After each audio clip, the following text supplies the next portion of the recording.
Welcome to Strategic Analytics for Leaders. In this video, we'll be walking through several important steps needed to organize information in Excel. Organized data will help you evaluate alternatives for informed decision-making. Let's take a look. Greetings and welcome to our Camtasia video for Module 1. In this video we're going to be examining different ways and different strategies, different tools that you can use to help clean your data, manipulate your data, and ensure that it's ready for graphing, analysis, and further review. So the first item that I'd like us to take a look at is number 1, to ensure the data type. To ensure that you have consistency in your numbers, your text, your date format, etc. So the first thing that I'm going to recommend that we do is on the Home tab, you'll see that at first glance it appears that column A should be all date fields. So one way that we can ensure that all of the data in column A is consistently coded as a date field is to highlight the column, to come into the number group on the Home tab, click the drop-down arrow next to General, and here we can specify different number types. And believe it or not, a date is a number type. So the very first thing that I would suggest that we do is take a look at short date. Now, when we do so, it's going to put it into this format, month/day/year. In some cases that works fine for us, but in other cases would prefer a different format. So I'd like to show you some other options. If we, again, come back on the Home tab, Number Group, to the Date drop-down, let's take a look and see what it looks like in long date format. Goodness, so that's including the actual day of the week. Probably, I'm going to take a guess, that we don't always necessarily need that added level of detail. I'm going to show you one additional option to be able to give you some choices in selecting your date. On the Home tab, in our number group, we have a group dialog box launcher in the lower right corner of the number group. Let's click that. By clicking that, our Format Cells dialog box opens up and we're on the Number tab. If we select Date, now within the center of your screen you're able to specify the different date formats. I can't necessarily tell you exactly which format to use. It's really going to depend on the nature of your business, the nature of your data, and potentially your audience. How do they want to see it? Do they require down to the timestamp, or would they prefer to see the letters for the month? For our purposes, I'm going to bring it back and select year dash month dash day. I'm sorry, I probably have that backwards. Day dash month dash year. And there we go. So day first, month second, and year third. You'll notice that our column is still expanded primarily because we, in our previous formatting, had a much longer string of text here. We were including the day of the week. So if I come to the column separator between A and B, I can double click and that will shrink it down. Okay. Next piece that I'm going to ask that we take a look at is our number values and currency. So we'll take a look at, in this example, column G. Again, highlighting the entire column is the preferred method. I could certainly choose to simply highlight what's here. However, if I came back and added additional rows to this worksheet, those additional rows wouldn't follow the same consistent number formatting. So that's why it's important to highlight the entire column to ensure that any new data also follows the same consistent format. So let's examine the different ways in which we can present this type of numerical information. So using the comma sign, that puts it into accounting number format. We can shrink down if we do not need to see the decimal values. It will simply show us the whole number values. Particularly folks in accounting and finance, down to the penny and the hundredth of a percent certainly matters. So we will expand to show the full currency value, the full accounting value with the tenth and hundredth percent. Another option that we have is to put it with a dollar symbol. You could certainly eliminate the decimal values again using your dollar symbol, but I suspect, depending on your organization and your department, there's going to be a preferred format for your currency values. Again, we'll come back into the dialog box launcher and you can see precisely, if I came into currency, consider this. How would you like negative numbers to appear? Would you like them to appear in red and parentheses? Or simply in black with parentheses? Or simply black with a negative symbol? Important pieces to consider. Here you can specify the number of decimal places, 1, 2. You can specify the symbol. Particularly for organizations who are international in nature, you can specify the different currency formats and symbols. Okay, I'll bring it back to the dollar symbol, and I'm going to go with negative in red 2 decimal points. Okay, brings us back here. Last piece, I'll include some percentages. So quickly, I'm just going to do a quick formula on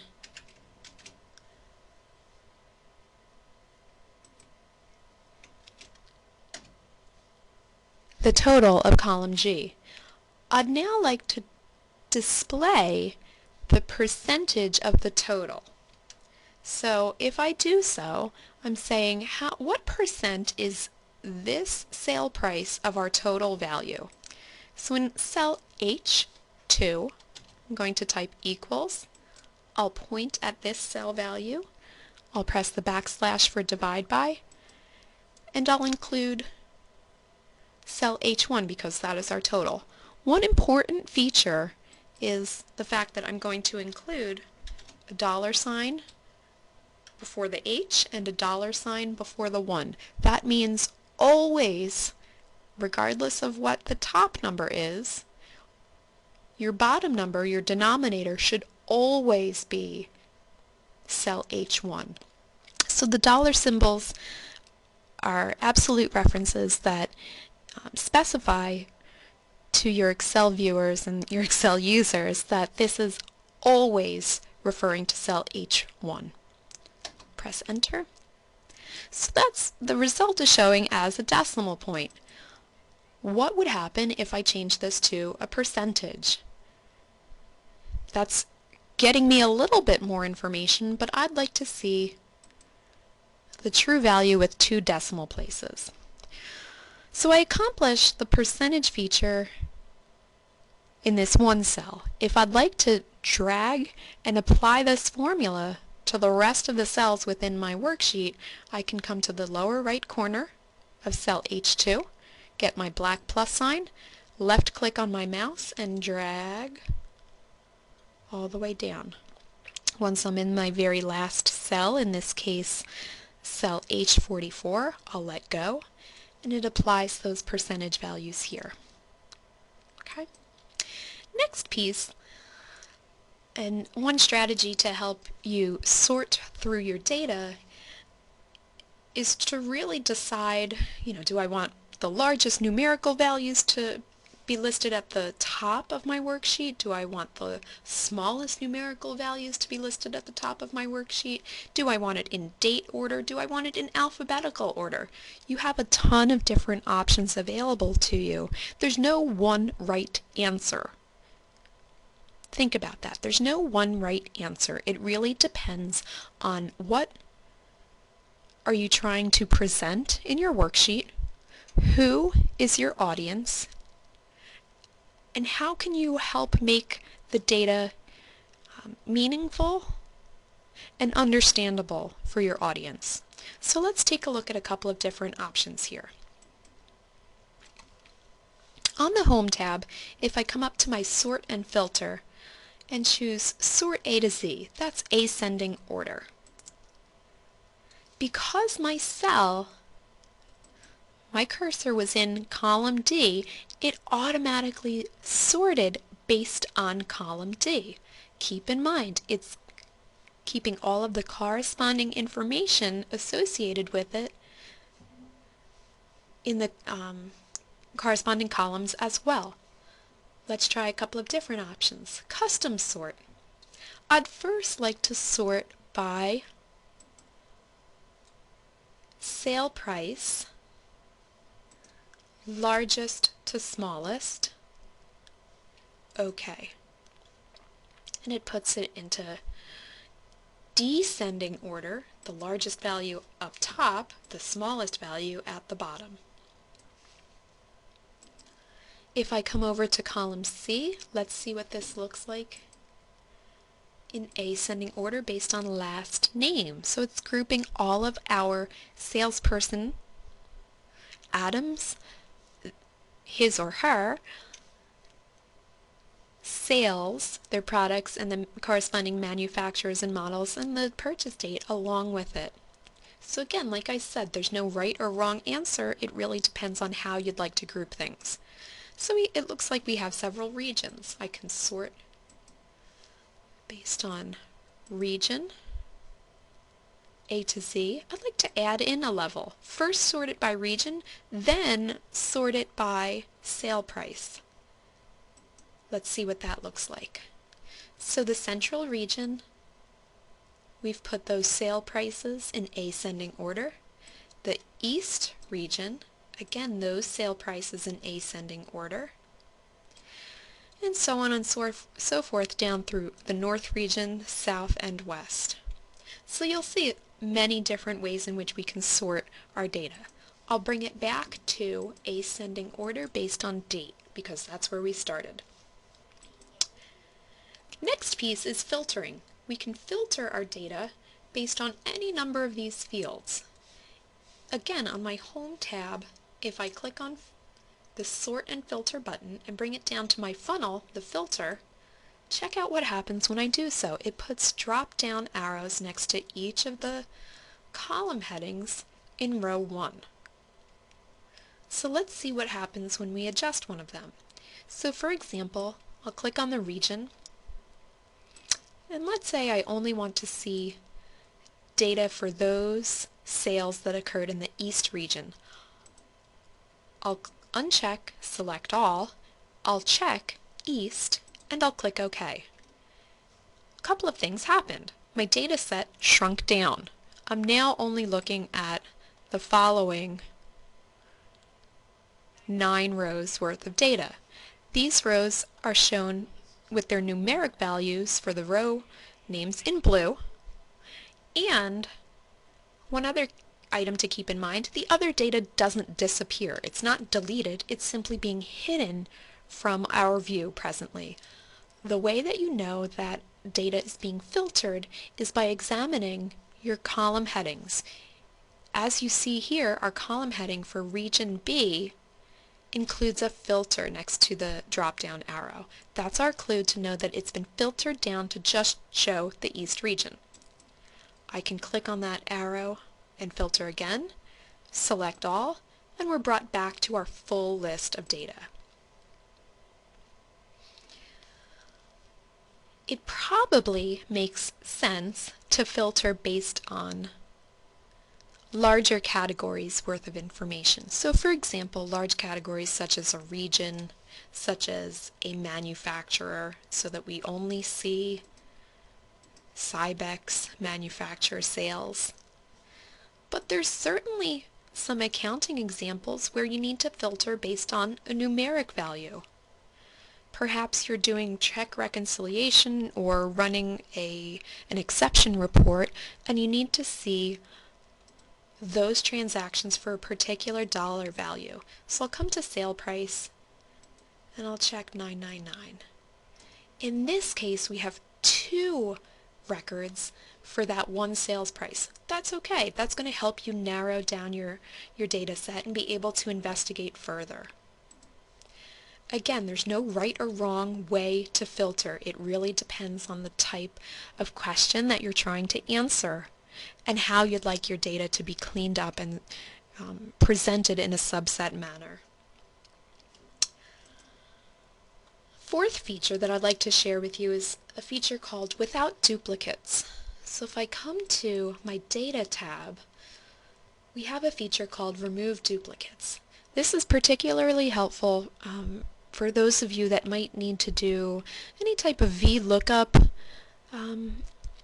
formulas on your data. It's important to have a unique list.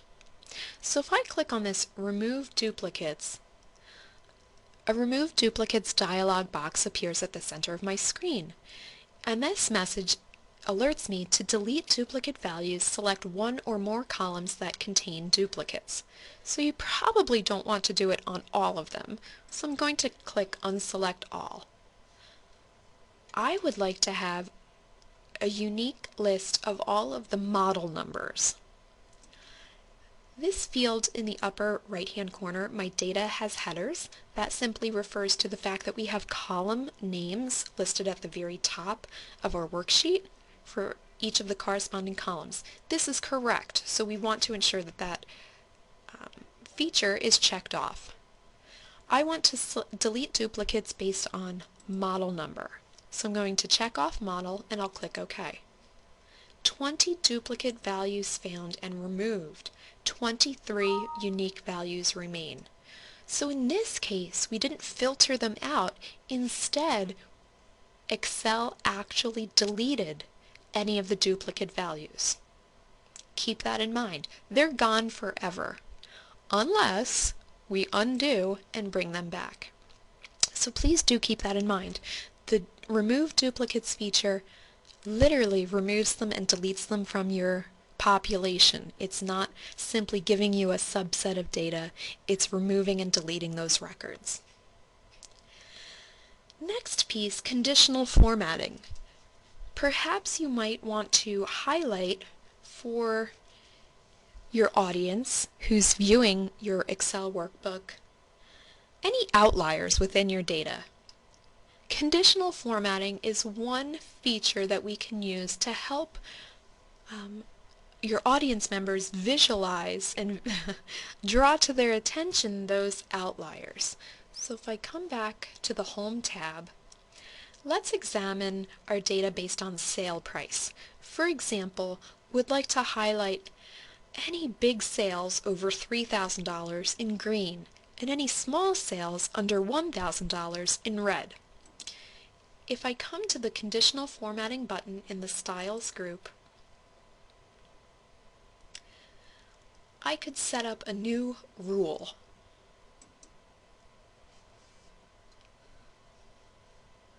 So in this case, format all cells based on their values. Format only cells that contain. These are different types of rules. Format only top or bottom ranked values. Format only values that are above or below average. Format only unique or duplicate values, or use a formula to determine which cells to format. So I'm going to say, let's keep it at the top one. Obviously we have a number of options available to us here, but I'm going to keep it at the top one. Format all cells based on their values. We're using a 2-color scale.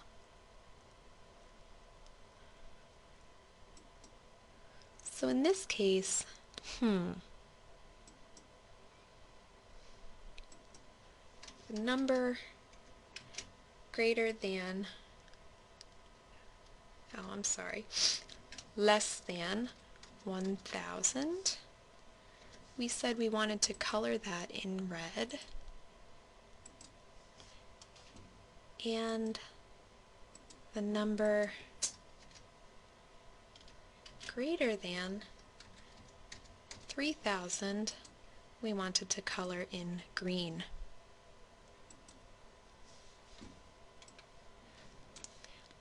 didn't quite get exactly what we wanted, so let's clear out our rules.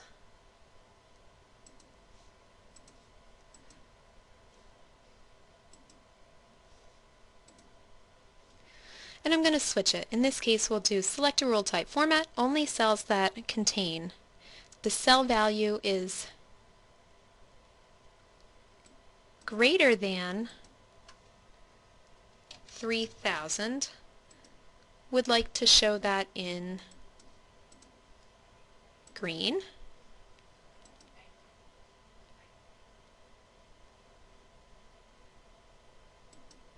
And there we go. It went through and highlighted any of the values that were greater than 3,000 and showed them in green. Let's take a look at and see. We can add a new rule that says less than 1,000, and we'll show that in red. And sure enough, we have our green values and our red values to show the outliers. Last piece here is called data validations. The data validations is particularly for those of you that might be setting up a worksheet or a workbook and asking others to fill them in. So I'm going to click on the new worksheet button at the bottom, and we'll just set up some samples to help you visualize how these features work.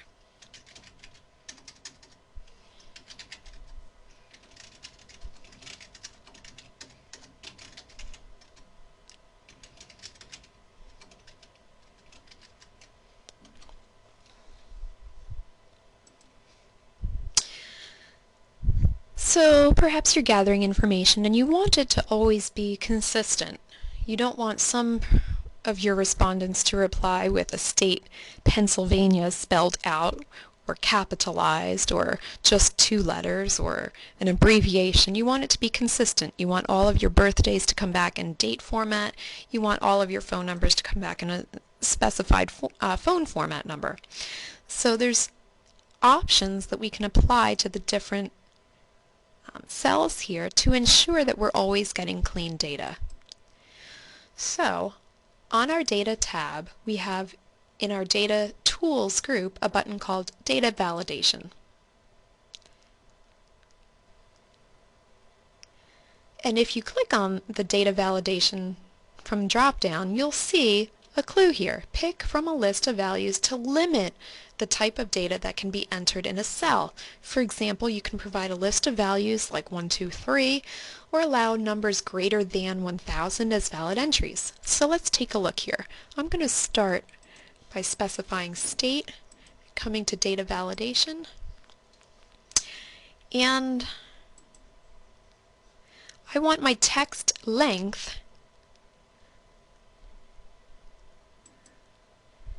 I want it to always be 2.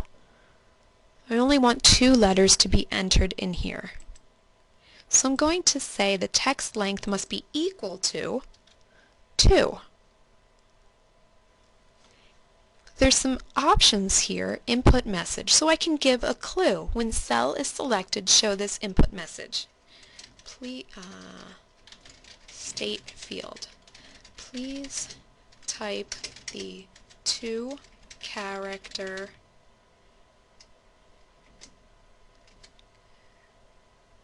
code for your state. For example, PA for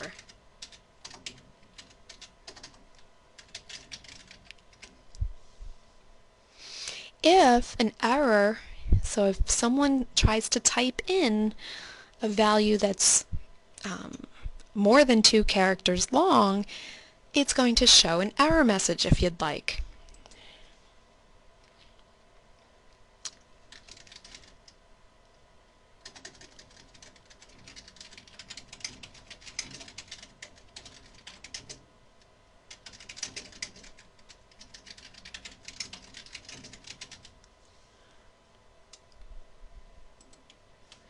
So, as I clicked OK, you'll notice that I now get a message. Please type the 2-character code for your state. So if I come here and try to type pencil, no, please enter the 2-character state field. Let's try PEN, no. Cancel, PA, yeah, it likes that. Okay, so there's additional options that we could certainly apply. Data validation, we can say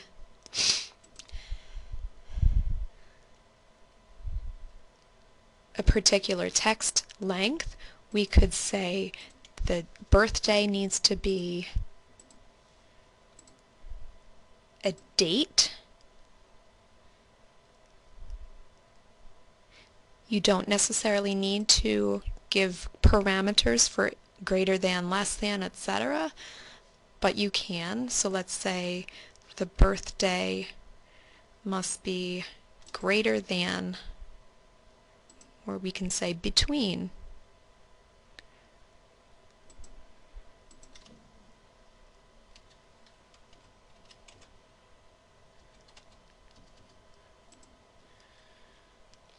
And if it's perhaps the birthday of all of your respondents, these folks must all be greater than 20 years old. So let's say that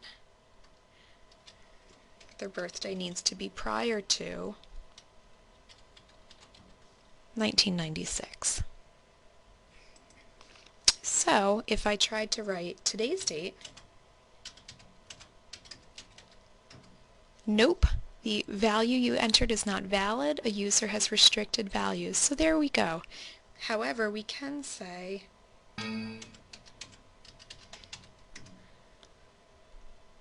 because this birth date is between the two ends of the spectrum that we specified earlier.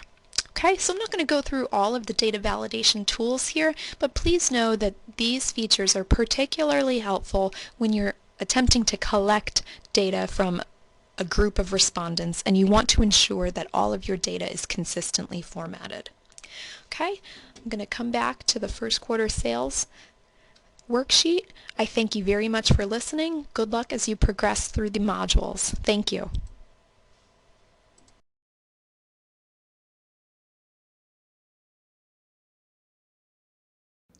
I'm glad you were able to watch. Knowing how to organize data within Excel will support you as you evaluate alternatives and make informed decisions in your organization.